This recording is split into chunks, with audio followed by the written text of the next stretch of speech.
آنے والی جشن آزادی تک جتنا ہو سکا میں ادا کروں گا. آنے والی جشن آزادی تک جتنا ہو سکا ماؤں بہنوں بیٹیوں کی عزت کروں گا. آنے والی جشن آزادی تک جس قدر ہو سکا میں کسی کے کام آؤں گا. جس قدر ہو سکا میں اپنے پڑوسیوں کا خیال رکھوں گا. جس قدر ہو سکا میں منشیات فروشی سے دور رہوں گا. یہ جشن آزادی ہے کہ ہمارا معاشرہ شرعیت اسلامیہ کے مطابق چل پڑے. ہمارا معاشرہ عدل کے مطابق چلے.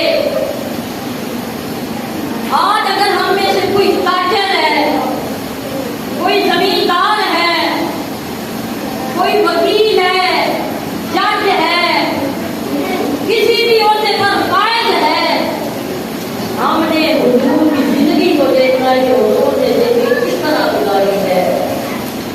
اگر کوئی زمیندار ہے تو وہ خیبر کے مالک کو دیکھے کہ خیبر کے مالک نے زندگی کس طرح گزاری ہے. اگر کوئی تاجر ہے وہ حضور کی زندگی کو دیکھے کہ حضور نے کس طرح تجارت فرمائی ہے.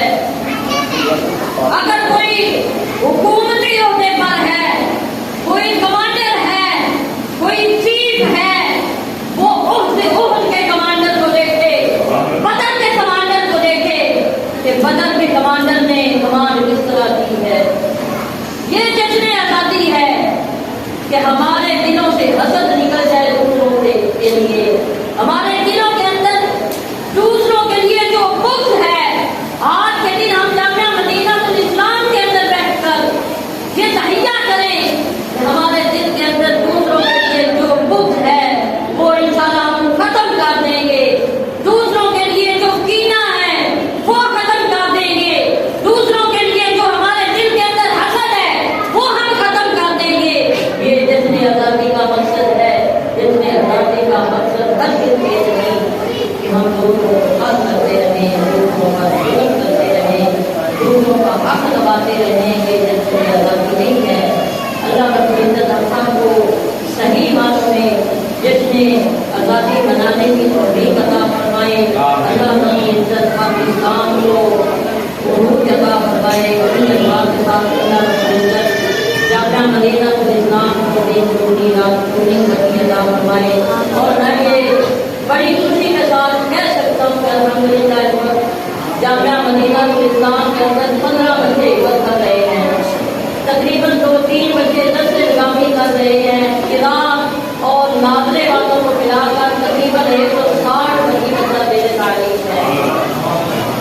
اور انشاءاللہ العزیز میری کوشش ہے کہ آنے والے تھوڑے ہی دنوں کے اندر بچوں کے لیے اسکول کا بھی انتظام کیا جائے. اللہ رب العزت ہم سب کو عمل کرنے کی توفیق عطا فرمائے. توفیق عطا ہو جائے. سبھی آپ کھڑے ہو جائیں. توفیق عطا پڑے گا دعا ہو جائے گی. آپ کدھر ہو؟